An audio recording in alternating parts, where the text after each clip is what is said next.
Sadhu, sadhu, sadhu.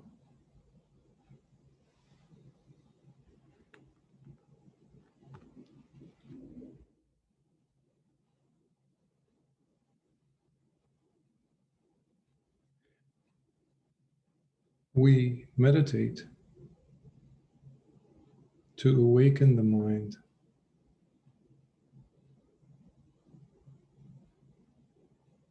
And the mind awakens when it is able to see clearly how things are, how they unfold.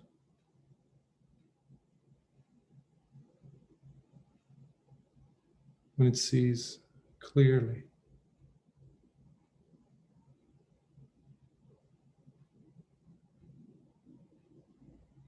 But usually the mind likes, in fact, it adores holding on to images, concepts, thoughts, memories, expectations, mental concoctions, likes and dislikes.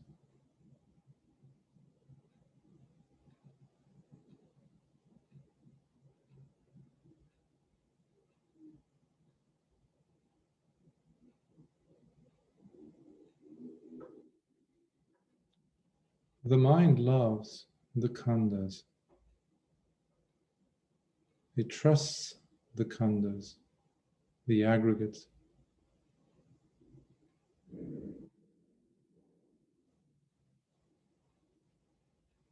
It has faith in the aggregates. It doesn't have faith in the Dhamma.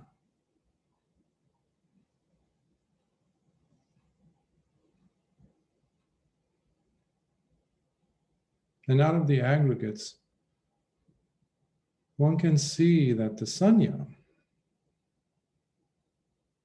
sometimes translated as perceptions, memories, images, concepts.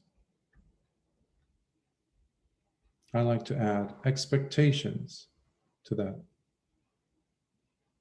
Saññā is the Lord of our hearts. We trust in it, in these Sannyas, the perceptions, how things are supposed to be, the expectations, because it puts the mind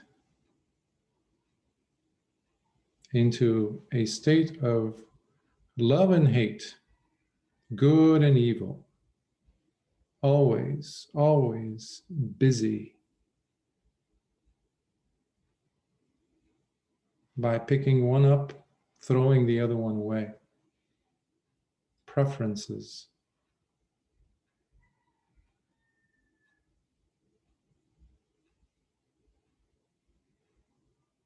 This is dangerous because what the Sannyas have been able to do is to train us to hold on to things, to grasp.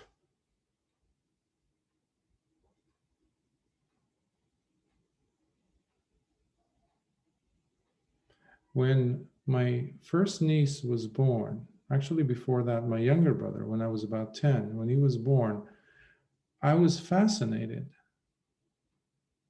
by the fact that every time I got my finger close to his hands, and his hands were so small,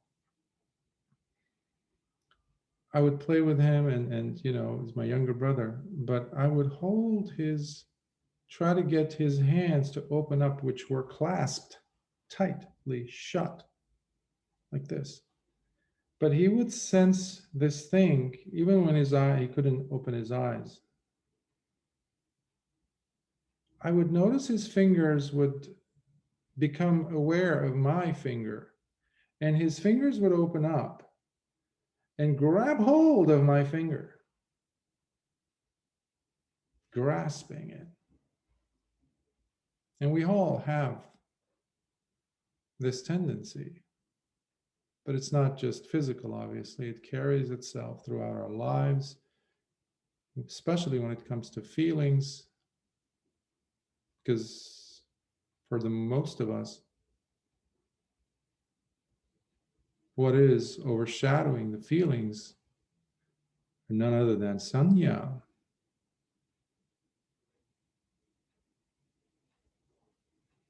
Perceptions, memories, likes and dislikes. But then on the other hand, you have the Dhamma.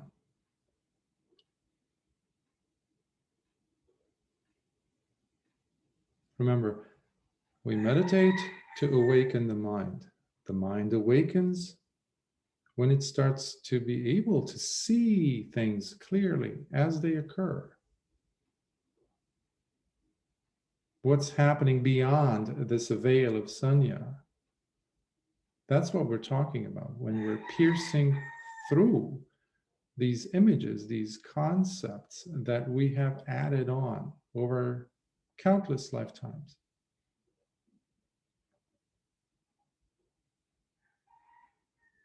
And yes, the Dhamma also can be conceptualized.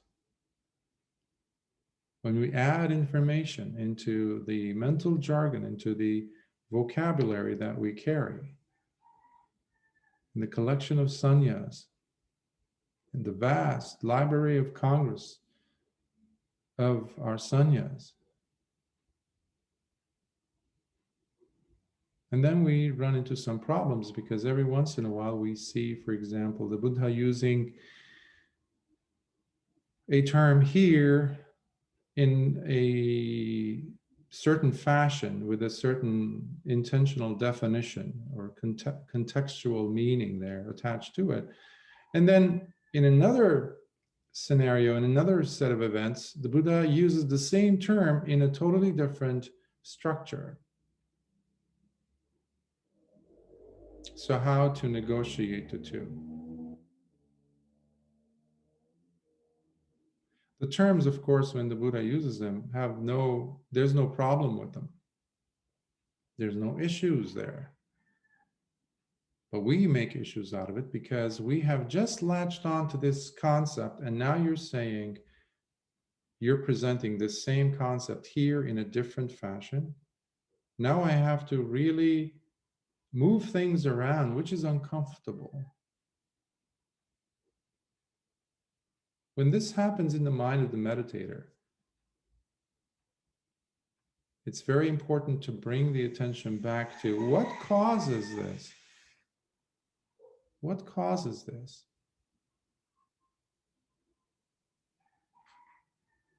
There's dukkha there. The Dhamma itself, within itself, the way it is, does not have any dukkha. That's one of its telltale signs.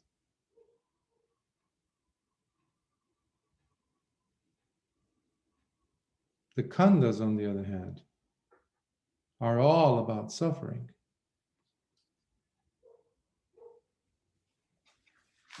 We place more attention, we place more faith on suffering because we trust the Kkhandas. We stay with suffering, we stay with dukkha, even though we're trying to get rid of it somehow. But we stay, we trust the dukkha because we trust the Kkhandas. Saññā. Kkhandas, again, are the aggregates. What are they? Namarupa, which is usually translated as mentality and physicality, or you can think of the rupa, which is the body. Last week we did talk on the Dhatu Vibhanga Sutta, where the Buddha presented the various different elements, although he presented it beyond the four primary elements.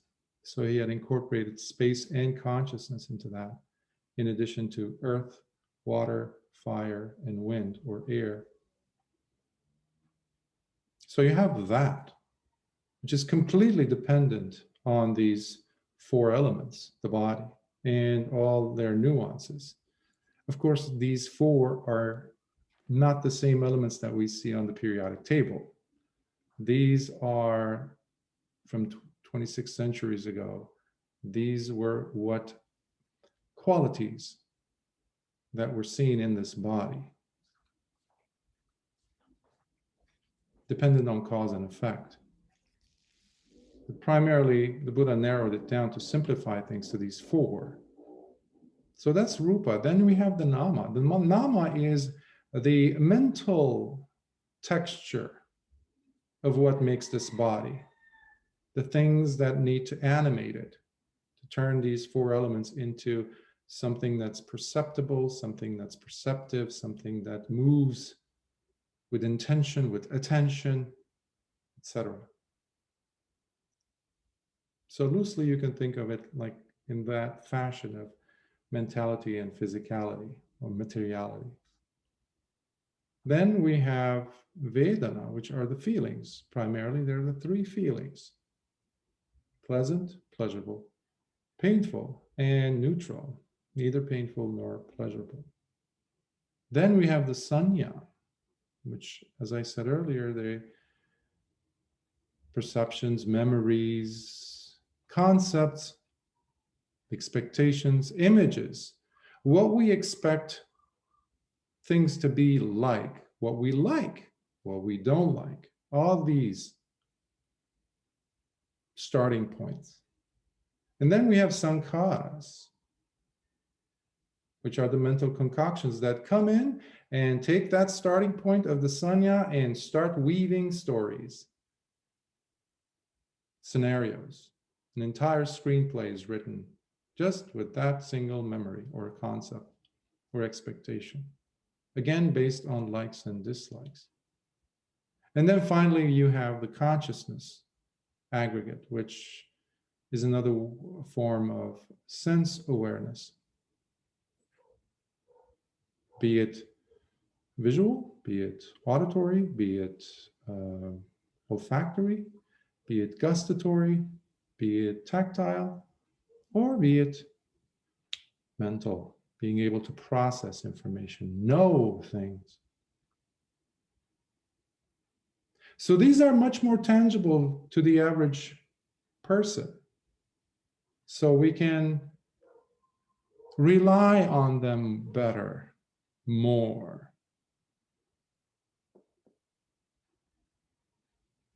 Hence the word Upadhana that the Buddha uses. We latch on to these. That's what I mean by we latch on. We have more faith in Saññā, in the Kkhandas, than we do to the Dhamma, which is all about being fresh. It's alive. It does not correspond, oftentimes, it does not rely on information gathered. It uses them, of course. We need to make sense of the world we live in, of course. And the Dhamma uses that. So Kkhandas can be very helpful, and they are, if they are based on the Dhamma. Meaning, when there isn't that element of grasping, holding, we learn, we understand, but we need to apply. That's where the understanding comes in. That's where the part where we start to clearly see comes in.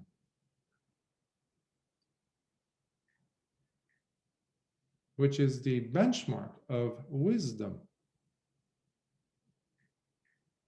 But there needs to be the proper attention delivered there, the proper attitude, the proper view, meaning samadhi has to be there. Otherwise, even the Dhamma can become a deterrent on the path. Imagine that, the Dhamma becoming a deterrent on the path. This we see all around us. We've come across them all the time. When people hold on to this view and they start to, they start mudslinging. My teacher is better than yours. Our system is better. This meditation object is better than that. The Buddha never said this.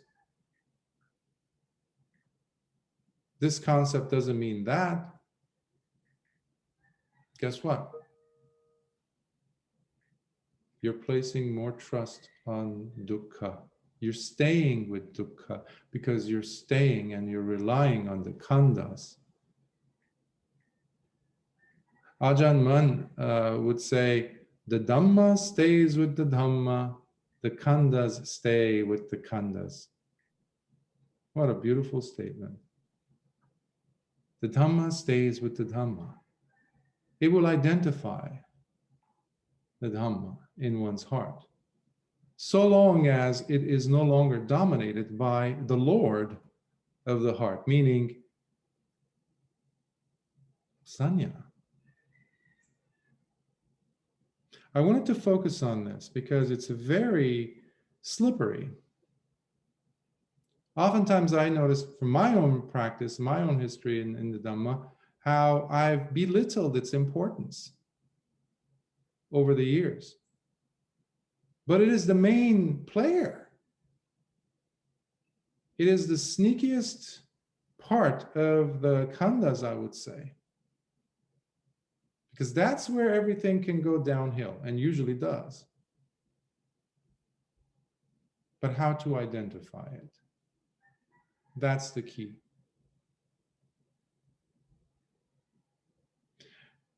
In the Satta Bojjhangas, the 7 factors of awakening, where we have sati, mindfulness, we have Dhamma Vichaya, which is the investigation of states, of Dhammas.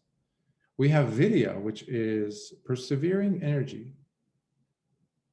Then we have Piti, which is joy, sometimes translated as rapture. Then we have Passaddhi, which is tranquility. Then we have Samadhi, which is the collectedness of mind. And then finally we have Upekkha. Okay. So these are the 7 factors of awakening. When they line up in the mind of the practitioner, the Buddha describes it how now the meditator is ready to attain. They're very close, so long as they are balanced. So there is this balancing act going on, where you don't have too much vidya, and the meditator develops the skills that they will be able to know if there's too much energy, too much heat, if you will. So what to do? You bring in a little bit of tranquility, passaddhi, and then just a little bit, a dash of collectedness of mind, samadhi. And so suddenly you pull back from vidya, and all of a sudden there is this balance coming into view. Sometimes piti gets so low, or tranquility is so strong, that suddenly the person becomes drowsy because the hindrances are coming. Sloth and torpor, sleepiness, disinterest in the object of meditation. Guess what? That's a bad combination when you have a predominance of passaddhi, or tranquility, or samadhi. So that's when we need to bring in more virya and more joy, piti. When you bring in piti, suddenly something happens. The heart gets uplifted. You're able to become more invested in your meditation. Suddenly there's jubilant energy inside of you. And again, passaddhi comes in. But this is happening all under the watchful eye of sati, mindfulness.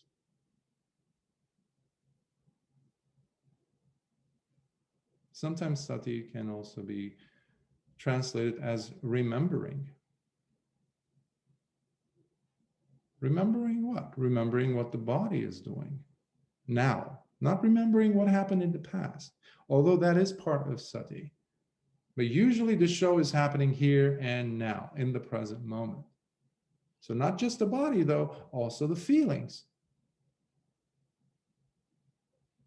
And also any possible nuances that carry over, that piggyback off of those feelings.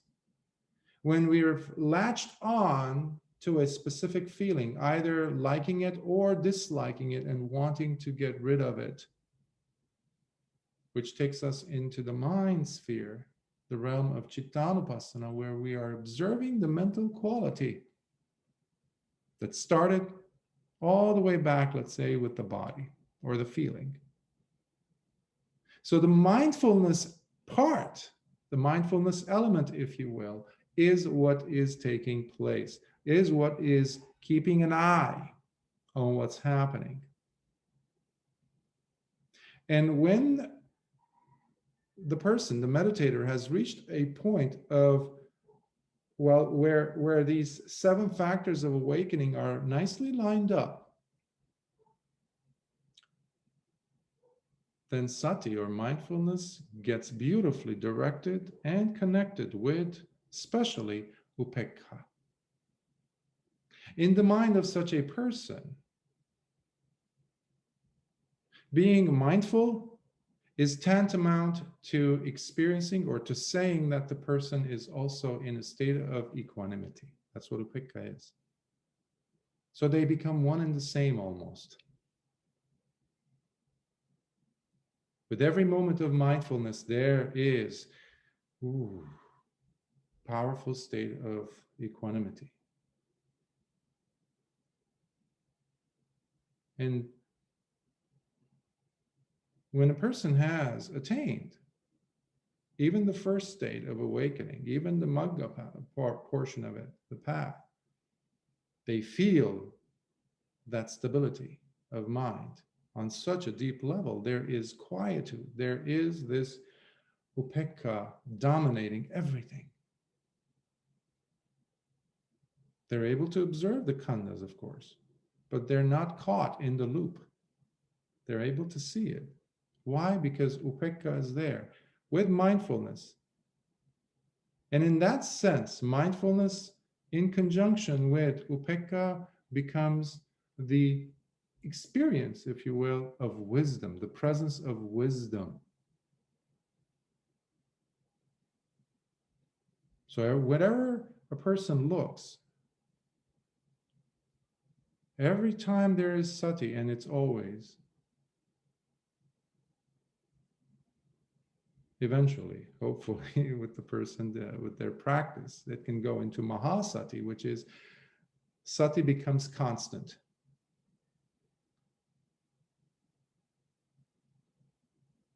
Then it brings with it panya.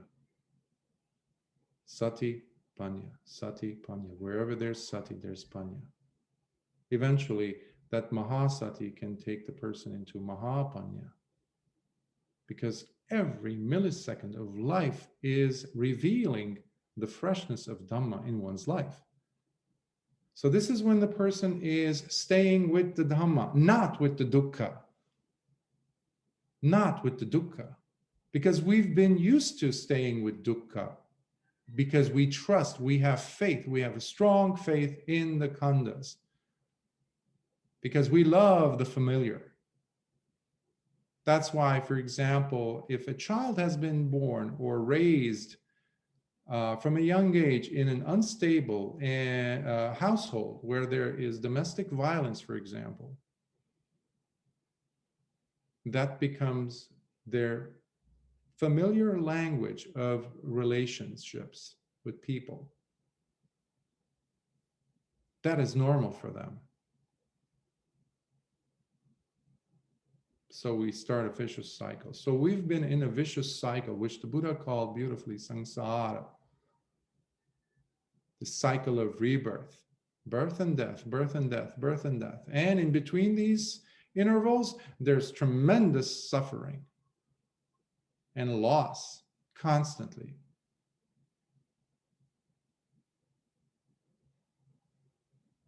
But why? because there's this grasping, this holding on to things. And another definition of the word avidya, other than not knowing or ignorance, is the tendency to grasp, hold, not wanting to let go. In a very relatable sense, we see this quite often in people with their relationships, especially relationships that they have or they're struggling to let go of, or it's a toxic relationship of some sort, whether it's towards a job, a partner, something, a habit, addictions.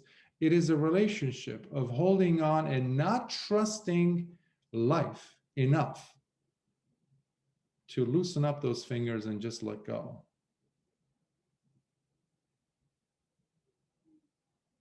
Now, in a very sneaky way, the Saññā or Sannyas in the mind, the Kkhandas, if you will, but specifically the Sannyas, the perceptions, the memories, those expectations have convinced us that without them being there, something terrible is going to happen. We're going to lose our footing. We're going to slip. That's why we have doubts. That's why we have vicikiccha, skeptical doubt. And we will formulate all kinds of questions to kind of create this buffer between ourselves and trusting the Dhamma. This is at the crux of the problems that happen with meditators when they're sitting. When there are those moments of quietude happen, and suddenly people, when they reach that state, they freak out. It's unusual for the mind to be that still, where there isn't this tug of war between love and hate. Meaning, Saññā, for a moment there, wasn't there. So we start to come up with our own interpretations. And usually the mind, if it is not being coaxed back to that serene state, back to that state of tranquility and collectedness, starts to conjure up different images. Sometimes they're called nimittas, for example, these images that come up. Or a physical sensation, a manifestation of fear. And the most common is restlessness. Restlessness, this confused state of restlessness. It usually lends a person to just get up from their meditation. Even if things were going well, finally, when things calm down, they feel uneasy. Why? Because it is unfamiliar to the mind. It's more familiar for the mind to be in a commotion, in a state of confusion, being tossed around left and right, hit like a ricochet inside 4 steel walls, bouncing around. Then for it to trust and say, you know what, I'm just going to ease into this. Take a breath and just slide back in there. It's okay. It's okay. Recognize this is happening. See, because there is also the sense of craving, holding on to, oh my God, what's happening? Relax. Just see what's happening. Recognize this is happening. Don't deny it, though. Don't try to brush it. Don't try to sweep it under the carpet. Don't try to explain it away, because that's going to start creating a new narrative. We don't want that. Recognizing it takes us to releasing that hold, this fear, and then bring the awareness back to that area of your body or parts of your body that are feeling tight. congested. And breathe into those areas too. And as you're doing that, there's piti all over the body. There's joy, relaxation, pasambati, it says. And then there's a smile. And just gently coax the mind back to your object. That whole process can be termed as trust. Trust. Even though the mind wants to go back and hold on to it and bring it back to its awareness and say, do you believe that? Did that just happen? And then what is this? This is Saññā, trying to build a story around it. Around what? The familiar. Even though it doesn't have much information on it. This is why in the Dhammapada, the Buddha says, Anupadaya adana patinisagge rata. For those who no longer grasp, it is they who delight in picking up and giving up. Picking up and giving up. It's like that reflection I was mentioning earlier in the mirror that we see when we're standing in front of it. The reflection just happens. So when we're seeing a form, we're just seeing a form. When we're hearing a sound, we're hearing the sound. We're not being taken for a ride by the details, by their specific features,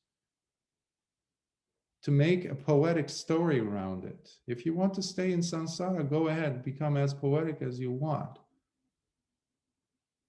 That's not going to get you to Nibbāna, because you're not seeing things for what they really are, how they are happening. There is no seeing clearly. That's why the mind will be just staying in delusion.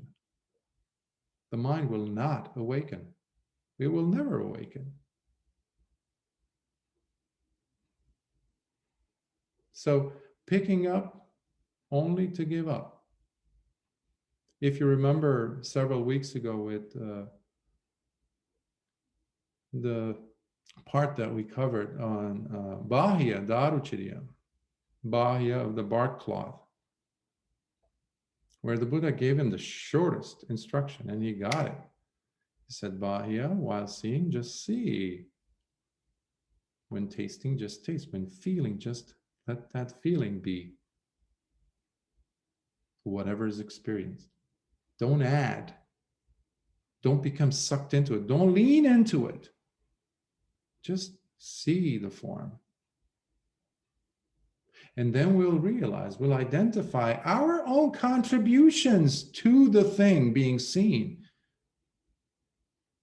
This is where Sannyas come back into the picture. Well, actually, they never leave the picture because they are the picture. So we are caught in this loop, which is, in other words, dukkha. So when we talk about release, we're also talking about release from what? We're talking about release from sannyas.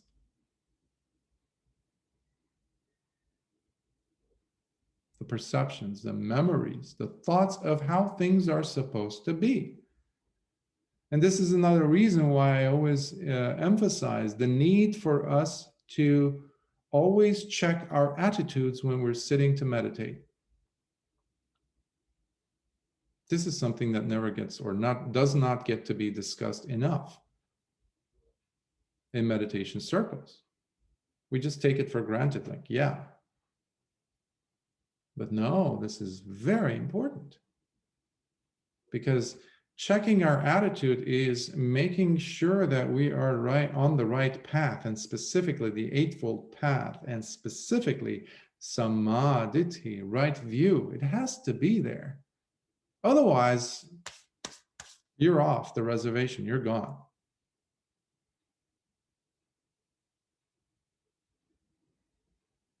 So we need to understand what type of meditation it is that we are delving into? Are we making up something that we feel like, yeah, I'm just going to make my own, create my own version? I'm only going to allow this and that and a little bit of that. That's never going to work. In fact, that's the surest way to harm yourself, because you'll be messing around with the Dhamma, and you do not want to do that. The Buddha talks about this very clearly in the Alagadupama Sutta, the simile of the water snake. Playing with meditation, or even the Dhamma, Buddhism as such, without understanding what it is that we're doing, we're pursuing, it's like trying to hold on to the tail of this water snake, which, by the way, happens to have, from what I have heard, the strongest venom among all other snakes, because it cannot afford to miss in the water. It only gets one shot. So it's similar to that. When we're holding on to the tail of the snake, it's like not understanding the Dhamma and leading our lives according to this misunderstood Dhamma, or what we like the Dhamma to be. So this takes us back to the trust element and how important it is for us to strengthen ourselves with a right understanding of the Dhamma, and specifically in this case, the right practice. Am I understanding it properly? And if I'm not, let me not gamble away with my time, my very precious time in life, doing something that is not leading me anywhere. And how do I know that I'm actually progressing? Very simple. And you don't have to go ahead and look for a teacher necessarily to validate whether you are or not progressing. You can do this experiment, this test at home. It's better than the COVID-19 PCR test, by the way, because it's 100% reliable. And it's this. How is my sila? How is my samadhi? How is my panya? Are there these three in my life when they weren't in the past, before I started practicing? If you notice that your sila, your virtue, isn't what it's supposed to be, or it's actually gone worse, yep, you've fallen behind, or you're not on track altogether. If your mind is not getting to that calm state, even briefly, if you're unable to maintain a level of mindfulness, especially in moments where you felt the need for you to be mindful in the past, that's why you started meditating. Or when you get angry, or in those hot moments of your life where you desperately need to be mindful. If that is not happening, guess what? You're regressing. And the key factor is, do I have the same viewpoints as I did before starting on the path? Or am I just adding more mental jargon? Some Dhammic vocabulary that absolutely 100% are useless. That's why you can memorize the whole Tripitaka, but it really means nothing to a moment of dukkha that is being experienced in your life, which could have easily been ameliorated, addressed with the antidote of a single word from Lord Buddha. So you don't have to know all that. Because what this would be entailing is the presence of conceit. The conceit what? The conceit I am. I am strengthening myself because this conceit I am, this is mine, this is my experience, this is my identity. I identify as this, I want this, I don't want that. All that nonsense cannot be carried into the Dhamma. You cannot have those and be on the right path, because you're living in suffering. You're living in delusion. So I first must extricate myself, remove myself from having these nonsensical identifications, which are, by the way, are just part of the Kkhandas. Kkhandas, these aggregates that are subject to impermanence and suffering. And they are absolutely based on other factors, other causes. That's why they're called anatta, non-substantial. So why am I going to waste my entire life holding on to any of these? So it is a person who has reached that point of realization of the futility of these things that they turn their gaze towards the Dhamma. And every step they take with mindfulness gets them closer and closer and closer to more sense of virtue, which is sila, to a stronger and more solid sense of tranquility of mind, thanks to mental cultivation, bhavana, meditation, samadhi. And there are insight after insight, understanding, new understanding developing in the mind. And where you go is like, whoa, that was always there, but I never saw it.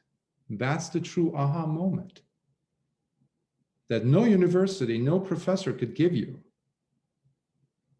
but only experience being on the path can lead a person to have and understand, which, by the way, no one can take away from you either.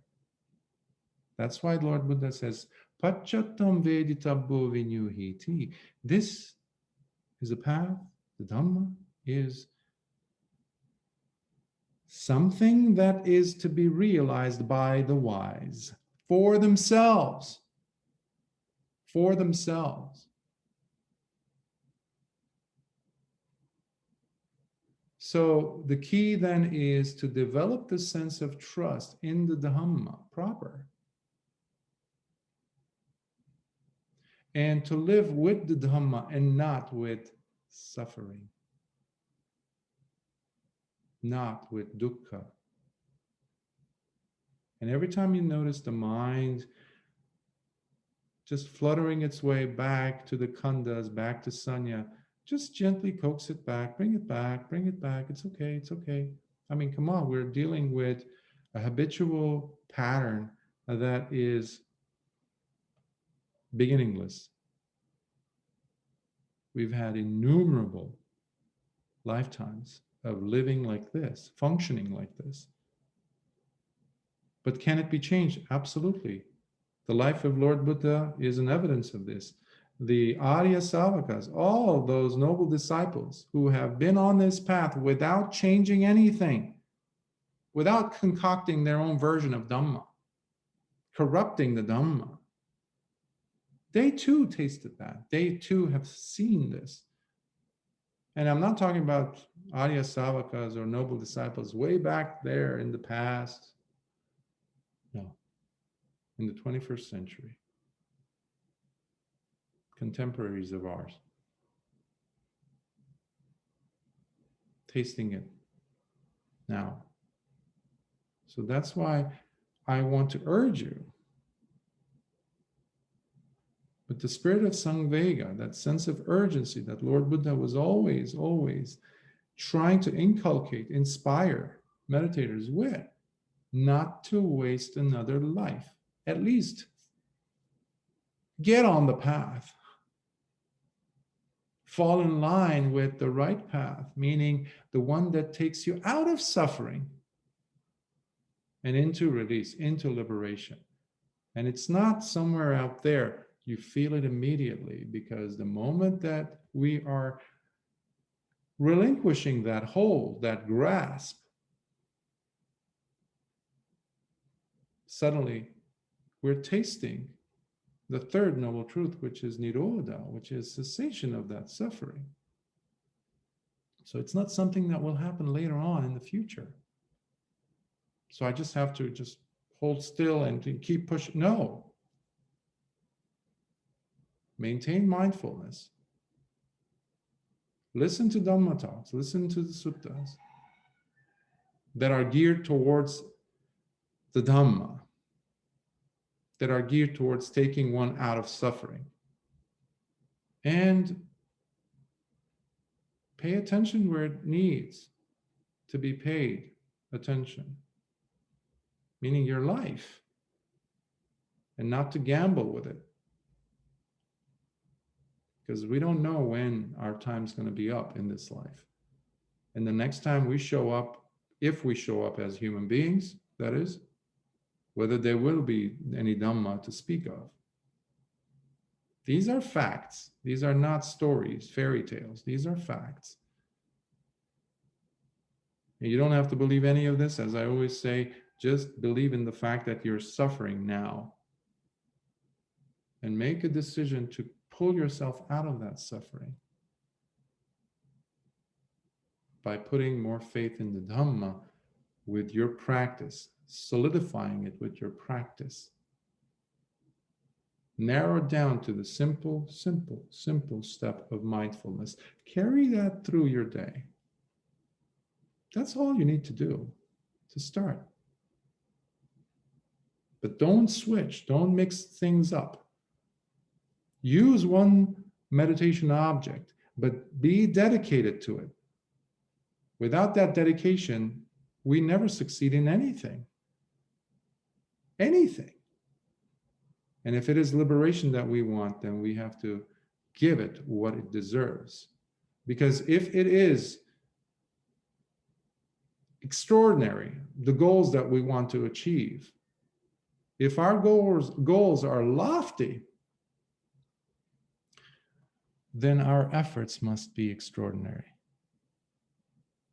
Equally so, equally lofty, and not some mediocre effort here and there. So I wish you success on your journey, but please remain and stay truthful to yourself, first of all. Because if you're staying truthful to your heart, to seeing things as they are, you're also staying truthful to the Dhamma, because they're inseparable. But first, we need to remove those layers of kileshas, those blocking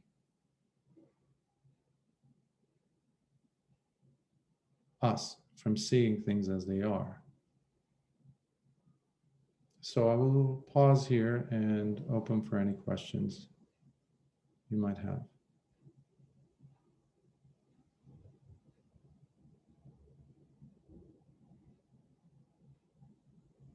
Just jump on ahead.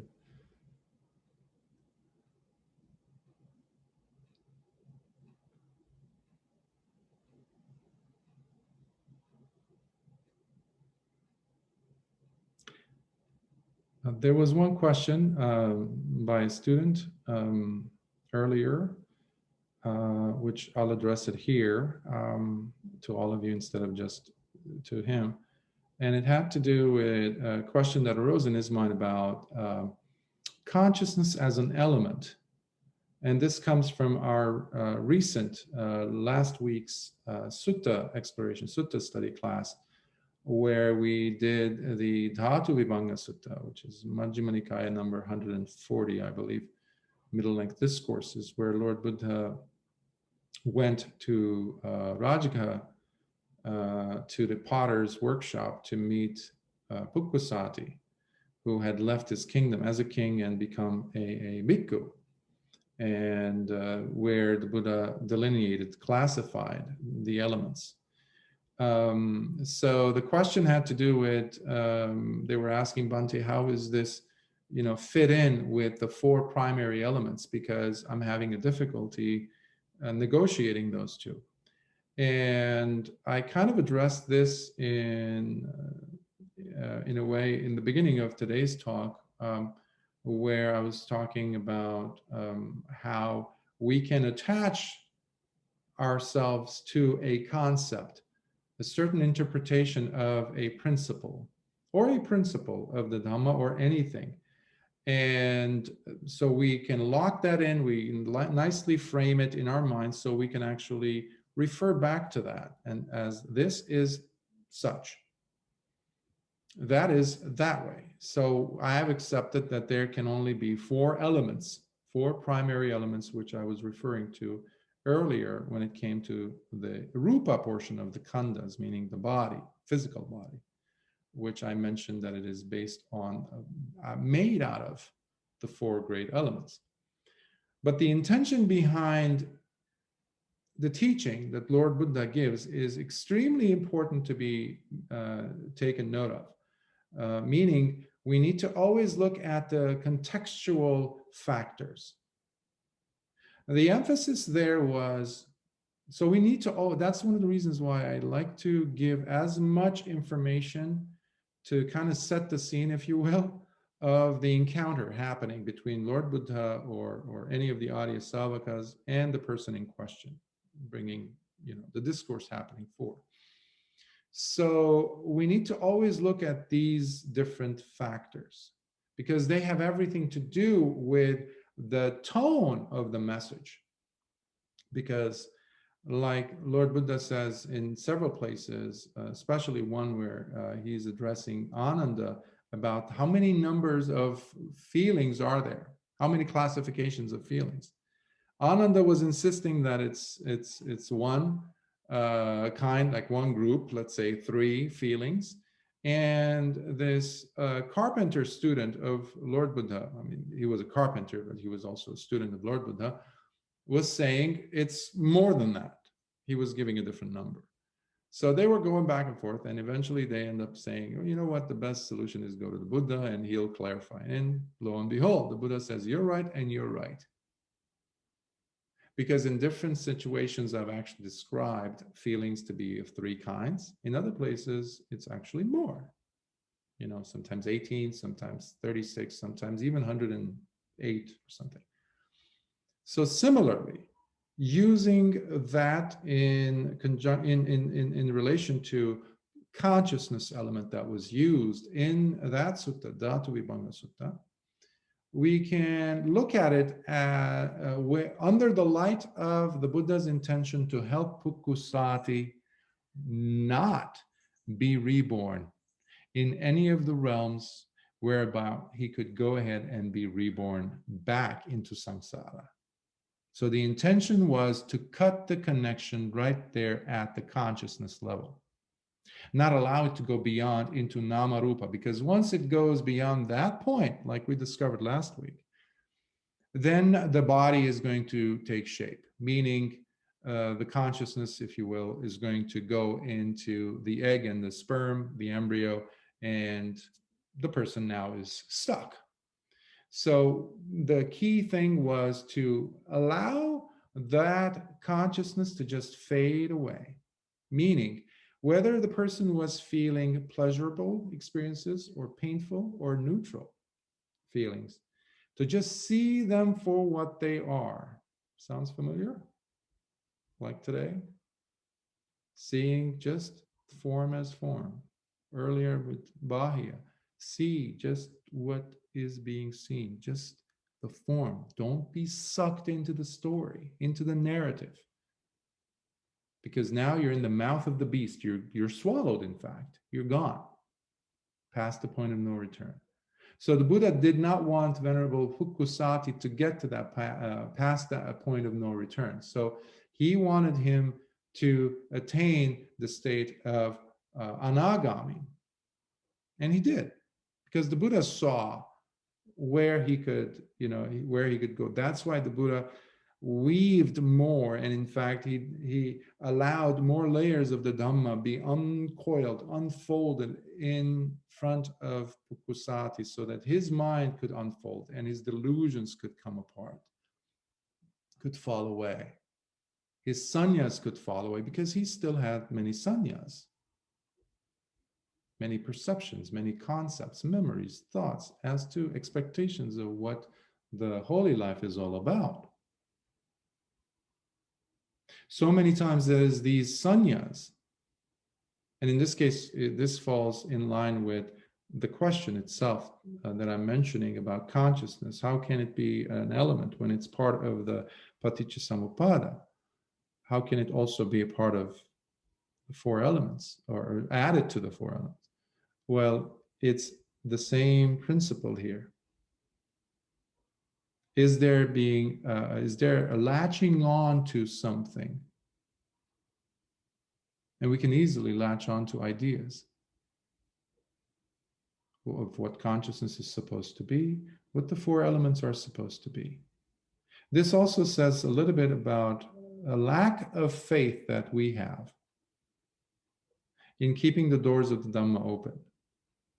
And this specifically, I say in regards to most of us when we come to meditate, specifically to the Dhamma, to attain Nibbāna, we have an idea, we have actually so many ideas as to what Nibbāna is supposed to be. What a jhana is supposed to be. Let's start from there. So all these ideas have to be dropped, have to be relinquished, have to be renounced. Otherwise, they will stop our way, our progress. They will stop us. They will not allow us to proceed. It's not the Dhamma that's blocking the way. It is our perceptions, our own bolts, if you will, obstacles. Obstacle of what? Obstacle of holding on to Sannyas. And because there's that holding on to it, this is the epitome of avidya. So avidya itself is the thing that is holding us from penetrating and seeing the Dhamma for what it is. And it's not like an aggressive, pushing through type of emotion, if you want to add that to it, that kinetic element to it. No. Bringing mindfulness into the picture, always, every single aspect of your living experience, including when we have a question to ask. This is really a juicy area where many, many discoveries could be made, not because of the answer that we're hoping that we get out of us asking this question, no, but the very presence of alertness and awareness of where am I coming from with wanting to ask this question? Because oftentimes, not always, but oftentimes when we ask a question, there is the presence of kileshas, the defilements, meaning there's some greed, there's some latching onto, there's some like, some lust. There is some hatred, some discomfort, some aversion to something. And there's usually the delusion. And in this case, the delusion would be something like, us not knowing where we're coming from with this question. Because oftentimes, the wisest among us are the ones who discover the answer prior to asking the question. In fact, there's a story in the suttas where a bhikkhu who was deep in meditation, but he had come across this obstacle, if you will, or this question. But it was definitely an obstacle because he was not finding himself able to penetrate, go deeper. So it was at nighttime, and I believe it was nighttime, and it was raining. But because he had such an urgency to want to find out, he genuinely wanted to find out. Not to add more data, not for ego, not for conceit or anything like that, but he just wanted to find out, like, what is this thing? And he knew the Buddha would help him. And as he was walking towards Lord Buddha's kuti, he paused and he started looking at the raindrops coming down from the edges of the building, like, I don't know if they weren't shale or anything, but you know, the awnings and things. So as the water droplets were coming down, dripping, dripping, dripping, and there were these bubbles forming. And I believe his question had to do with the three characteristics of nature in relation to the aggregates. And he saw how there's a beginning, how there's a middle, and how there's an end. And there was another one, and there was another one, and there was another one. All of these things happening. And then there's rain. There's rain. Now, several different consciousnesses are happening all the time. That's how we are able to have a coherent conversation or a thing that we can call a life. Communication, expressing of ideas, because these different consciousnesses are happening. They arise, however. One of them does, and just in a singular fashion. They don't show up at the same time. One of them shows up. It stays there for a little while, and then it just disappears. But there's another one right after. And the Abhidhamma goes far deeper into it, like analysis, etc. But we don't have to go into Abhidhamma at all. But it's a curiosity, I would say, that that it's a luxury that we cannot afford. As far as this is my own approach, of course, my own interpretation of it, because it's a luxury I don't have, I don't possess, so long as the person is not an arahant. Become an arahant and go ahead and explore the Abhidhamma or psychic abilities as much as you want, because you've cut the cord, you're fine, you're good to go. So, but basically, I know I'm digressing, but basically the consciousness is very much like sati. Earlier, I was talking about the 7 factors of awakening where sati is found, but it is also found in the Eightfold Path, Saññā sati. It's also found in the 5 spiritual faculties, right? Saddha, Virya, Sati, Samadhi, and Panya. So the Buddha played around with these depending on the context and purpose of his discourse. So then it behooves upon us to pull ourselves away from our not just understanding, but the crystallizing effect that we project onto these terms and expect them to be a certain way. Because they're not. The Dhamma is alive. And it's beyond a religion. Buddhism is just reflective of the Dhamma. The Buddha discovered it. And hence we have his teachings, which we also call the Dhamma. Because it's all about that. And if it's not, then it's no longer the Dhamma. That's why about 400 or 500 years later, when other elements were brought into the teachings, Dhamma became corrupted. And it has been becoming more and more and more and more. But fortunately, we still have some elements of the genuine Dhamma that Lord Buddha taught. Some elements of it intact, which is enough for us to become fully awakened. So that's a good thing. So I'll pause here and hopefully you'll have some questions or comments or critiques.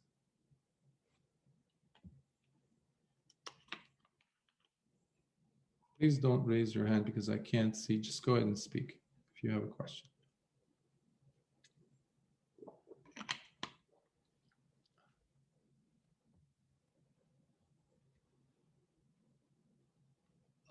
Bhante, thank you. Yes. I'm Russell. I had a question. You mentioned that when one asks a question, of course, that question already might be tainted with, various conditions, whether it's certain kind of desire, expectation, memory of things past, maybe some resolution for the future. So I don't know whether I'm just speaking for myself, but then it would make me hesitant to ask a question, because I'm just I'm an ordinary person and just kind of stubbing my toe on some pebbles on the path. So I don't mind getting I don't mind falling once in a while, not off a cliff, but it seems to me that one has to ask a question out of ignorance, avarice, whatever. Anyway, it's not going to be pure, because at this stage I can't really, I'm not that way. So I think that I think maybe I'm misunderstanding exactly what you said, because for me, asking a question, even if it's based in ignorance, desire, and sort of a false expectation, still, should I ask the question, or should I just keep silent and just hope for the best? Mhm. Anyway, that's kind of my question. Thank you.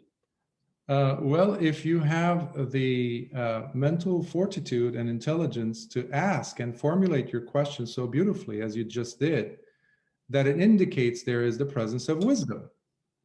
Now, if you have this, if you do have this much wisdom, and you go ahead and intentionally stub your toe, and as you said, don't mind falling, that would be the epitome of ignorance as far as the Dhamma is concerned. But the reason why I was saying that we need to be cognizant of the intentionality behind the questions, it's not nullifying the need to ask questions. There were many questions, and stupid questions at that being asked to Lord Buddha and his students.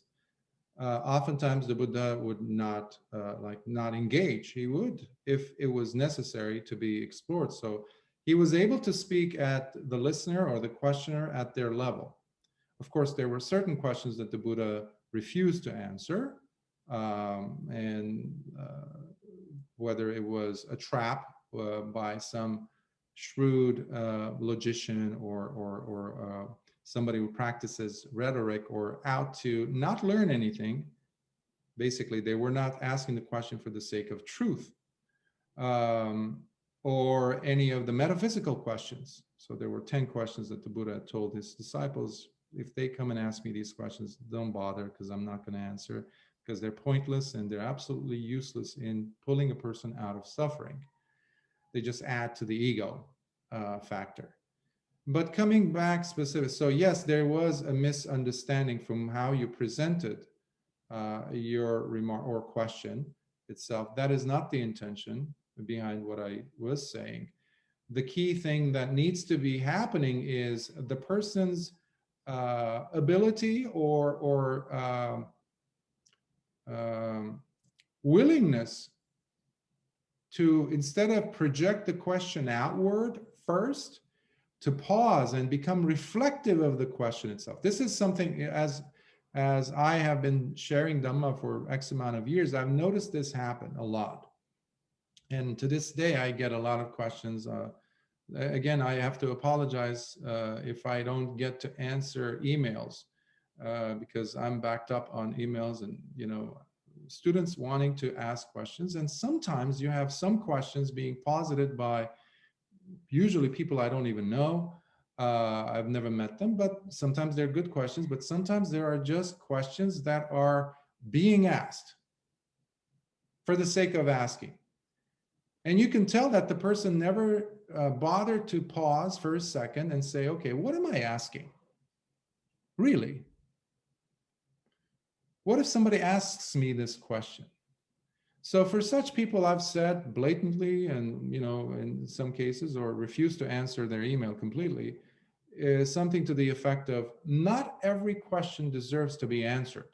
Simply because the person has a question to ask does not mean that the question itself deserves an answer.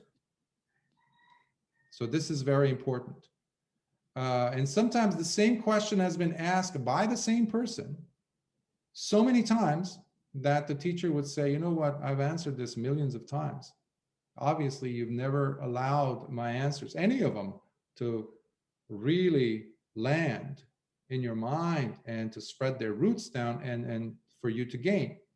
Now, sometimes the teacher would be patient enough to go over it again and again with the patience of a mother. But even that patience runs out sometimes because time is valuable. But even more so important, the reason I mentioned this today has to do with the need for there to be the cognizance, the awareness that, okay, am I responsible in reflecting first on this issue on my own first? So that means the person is giving themselves the integrity and the willingness to come face to face, because oftentimes we don't even question that part of the question. We just want to go ahead and blurt it out. Well, hold on there. Hold on. How legitimate is this question? Let me ponder this. Is the person really saying this? Or am I just going with the first impulse that came in? Because usually questions are impulsive. Hence the connection with the kileshas, with the defilements. So, of course, there are people who will not have that ability.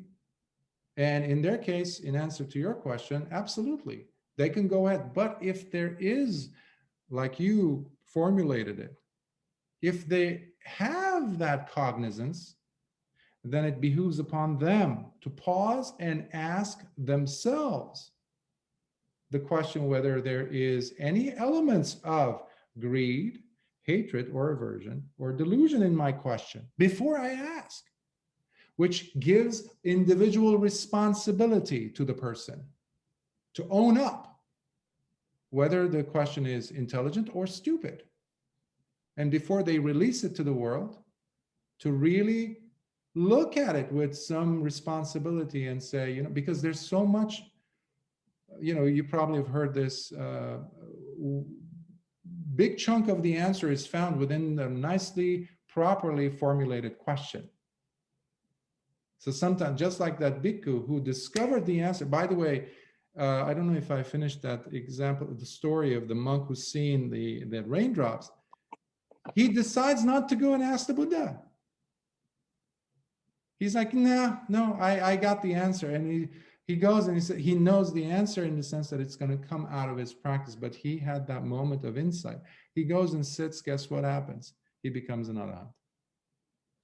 Now, that is taking individual responsibility. He was coming from a genuine place of curiosity and a need to understand. So that is, I guess, a criterion that I hold very important as legitimizing a question as a question that can bring about wisdom into humanity. Ultimately, that's what questions are for, the way I understand them. They need to add on to our understanding about life and not go into a horizontal path of just like adding more unnecessary, redundant details, but to go vertical, to push through ignorance. And that's why, you know, I'm very critical of Western philosophy because it hasn't produced much for several hundred years in the level of intelligence and wisdom for our humanity. You have different schools, a lot of ego trips, a lot of suicides, but nothing substantial, and even more so, a step-by-step guide that brings a person to a state of higher virtue and wisdom and happiness. Happiness. So thinking or questions need to take us, the way I understand it, of course, to this higher level of virtue, higher level of understanding, wisdom, and higher level of happiness that is beyond the mundane. And that stays with us because all these three are mutually inclusive. They help each other. because they add quality and flavor and taste and beauty to our lives, which every question ultimately, the way I see it, needs to be taking some part in adding to that. So that's how I would address your question. I hope that was satisfactory. Or No, yeah. It's you know, it kind of reminds me of kind of like, you know, martial arts moves. I mean, you just don't react. I mean, there's a little second of, you know, I don't know, the pre-question or the, so I guess before I would ask that big important question, then I should ask a little question of myself first before I kind of like push it out into the world, because I might end up saying, well, you know, it's not that important for me to ask that question right now, and let me just think about it, you know. So yeah, I think it's a good, that was a good answer to a simple question. Thank you. I'm glad. Even that tiny little drop of panya, as you said, or like that moment, like in martial arts, because that's crucial. There were one time these two kenjutsu masters in Japan. Kenjutsu is the art of swordsmanship in Japan. And I think they might have even been like samurai or something. And they were standing in a duel format. So basically they were facing each other. They were top in their fields. And they had, each one of them had their own students behind, and everybody was sweating, and they were just calm. They was just calm, observing each other. But there was a lot going on. There was no movement. I think it happened in the early part of 20th century. So they were not samurai, but they were shihans. They were like the top of their schools. And guess what? After half an hour or so of just standing still, for all observers, you know, in their eyes, that's what they were. But there was so much going on. So those moments, that tiny little moment that you said, where I have to maybe ask that many questions, that was a massive, a macro level activity going on in each of their mind, because they were reading what was happening in them. Because the moment they lost, any of them became restless, then the sword would come off, or they would touch the sword, and guess what? They lost, because the other one is still in a state of equanimity. And equanimity is always going to be able to overcome. It's a weird term to use for equanimity, by the way, but it's it's far greater, shall we say, than any moment of restlessness. Studied were restlessness even. And guess what? After about 30 minutes or 45 minutes or so, they bow down to each other and they turn around and they walk away. Interesting. So this was, I think, related by a Zen master. I forgot his name. I think Deshimaru Sensei, which has stayed with me over like 30 years or so. I like that image. So thank you for that. Any other thoughts, comments, questions? Bhante, I'd just like to add something a little bit, and on Russell's question, and it's more of something else, another angle for Russell to consider it. I think I asked a similar question in a different class, and my question was, what's the difference between tanha and aditanya, or craving and determination? How can we be determined to progress on our path and be successful in meditation without it being craving? And I see Russell's question is similar to that. How can I ask a question without it having craving in there? And the answer to the question that I was given at the time was, it's the difference between being wholesome and unwholesome determination or desire in some form. So I think when Russell or anybody has a question, the little question to ask yourself first is, my need to know going, is it just based on craving, and it's based on something that doesn't really need to be known, or is it something that's going to help me along the path and progress? And therefore that would be seen as a wholesome question. So there is never a problem to ask or consider a wholesome question. It's only the unwholesome questions that we want to let go of. Yes, thank you for that contribution, Greg. Yes, I agree with that. And the way the answer was provided for you in vis-a-vis wholesome versus unwholesome. Um, Another way of looking at that would be, or another layer of that rather, would be um, the ability, well, the presence of wisdom that delineates, that knows what is the wholesome from the unwholesome. And there is a sutta, I forgot which, I think it might have been Venerable Bhikkhuni Upalavanna or Dhammadinna, I forgot which one. But she is posited a question using the example that you gave about tanha, where there's a questioner, and the questioner is asking a series of step-by-step questions like that lead all the way to Nibbāna in a sense, but they're using the unwholesome aspects, terms that we've identified as unwholesome. Let's say tanha, for example, which is, the thirst, the longing for something, or craving, usually it's translated, right? So the questioner was asking, is there such a situation? Could there be a situation where tanha could be something positive? And when I had first read the sutta, I was like a little bit astonished to find out the answer, because she says yes. And the questions go all the way to like conceit, even mana. I mean, how could conceit be, or the comparison, contrasting, compare and contrast, which I've always discussed in our circles here and elsewhere as something negative or unwholesome. And she says, yes, that could be wholesome. And the great thing about this sutta is she also gives examples to her response, like why she chose yes, and she would say yes. And the examples, from what I recall, it's been years ago I read this, but she says how, thanks to the presence of craving or desire, the person has to get to certain levels of meditation, including Lord Buddha. Before becoming Buddha, he had to have craving. He had to have desire for awakening. He had to have the desire to cut loose from suffering, from samsara. That's a desire, whichever way you look at it. But did it get to the point where it became samudaya? Samudaya is the second noble truth.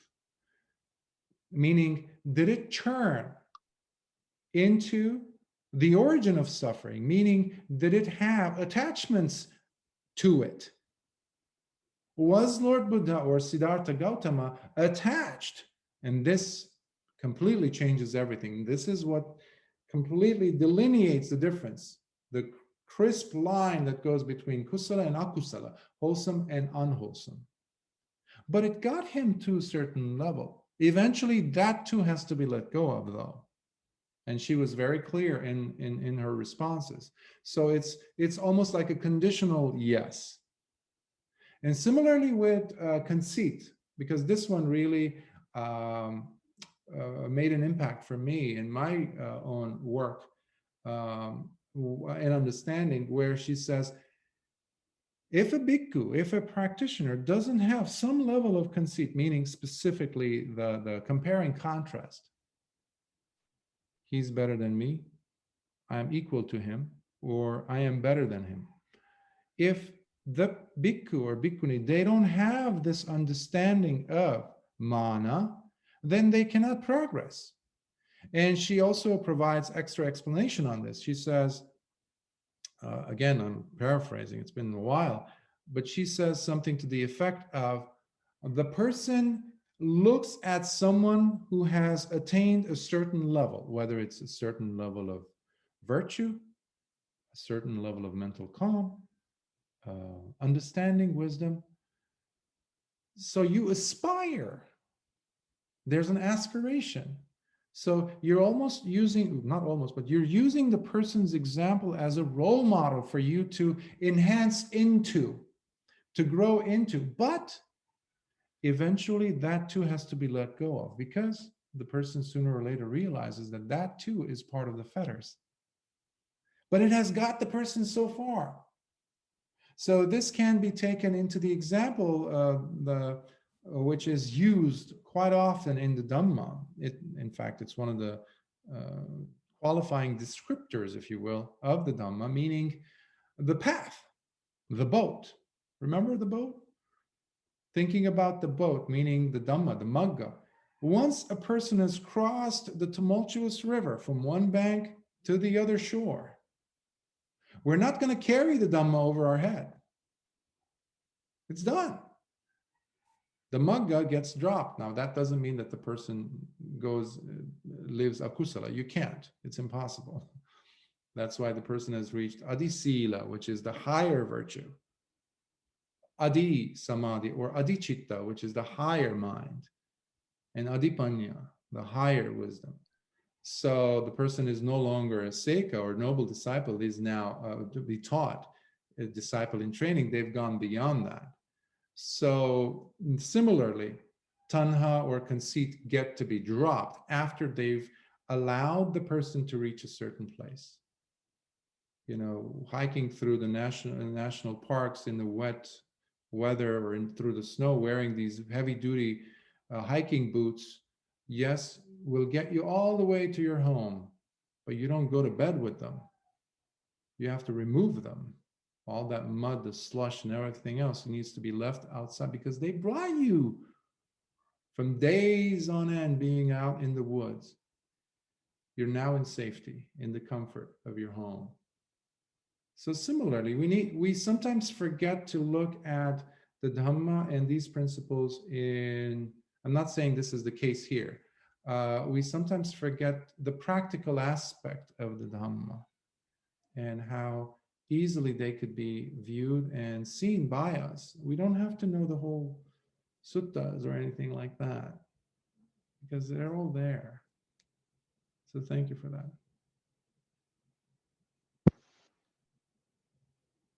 Yes? I guess the distinction between a wholesome and an unwholesome tanha or conceit is whether they decrease over time or increase over time. I can recall I think it was Venerable Ananda explaining to a householder that, well, the householder will need a certain amount of tanha to arrive at the monastery. But when he arrives at the monastery, there's no more tanha left. So I guess that's the criterion. Yes, definitely. That's a beautiful example. Otherwise, he would just keep going and miss out the opportunity. Like last time we were talking about Venerable Pukusati, who overshot Savatthi. He was in Savatthi, but then he ended up going 344 miles further into Rajaghat. So we can overshoot it. So we need to know when to say no. Okay, thank you. We got us this far, and we stop. But the question is, what kind of craving is it? It's always a good thing to ask. What is this? As you pointed out, Upatissa, is this adding to it? Is this flaming? Is this fanning the flames of the craving or conceit or not? Is it becoming less and less? Is it becoming reduced? And this ties in with what I was trying to say earlier with Sila, Samadhi, Panya. That's the criteria, or the criterion in this case. Those are the criteria to serve us as the yardstick, as the benchmark of knowing whether we're progressing or not. Is my sila increasing or decreasing with these choices in my life, in my lifestyle? Is my meditation getting deeper, my mind getting calmer, and is my wisdom getting more multi-nuanced, deeper, or not? So, and this is again takes us back to what I was saying earlier, to the presence of wisdom or its lack in identifying what is wholesome, what is unwholesome. Because an addicted mind, for example, someone who's an addict is a person who has lost that gauge, because they have come to accept the unwholesome as wholesome, at least during those times when it's like at that peak, when they're about to gamble, when they're about to do the thing, whatever it is. Later on, it comes in and say, oh, I shouldn't have done that. Too late. But it's just a cycle. And so that's a person whose craving is just getting more and more. So it's a vicious cycle of dukkha. So that's why we always invite them back to be present and stay with the Dhamma, not the dukkha. Starting with taking the precepts, 5 precepts. It's hard in the beginning, but that's okay. You, out of 10, you might not get it. But some days you're going to get 1 out of 10, right? And then the other day, the frequency is going to go more and more and more. All of a sudden, it becomes unthinkable for the person to break the precept. That means they're on the right path. They're applying wisdom, and there's more kusala and less akusala. So thank you for great contributions. Thank you for that. I don't know what time is it. Are there any more questions? Oh. Okay, so let us then dedicate the merits of our practice. You're welcome, Miko. May suffering ones be suffering free, and the fear-struck fearless be. May the grieving shed all grief, and may all beings find health relief. May all beings share in these merits that we have thus acquired for the acquisition and achievement of all kinds of wholesome happiness. May beings inhabiting space and earth, devas and nagas of mighty power, share in these merits of ours. May they long protect the Buddha's dispensation. Sadhu, sadhu, sadhu. May you all be well. May the Triple Gem bless you, and may Dhamma stay in your hearts longer and longer and longer until it is that beautiful humming sound permeates. Like when you're listening to a radio station, it's like that microwave that keeps going. It's like that humming sound, ever present. May that be your reality until full awakening takes place, with your effort, genuine, beautiful effort. May you be well. See you next week.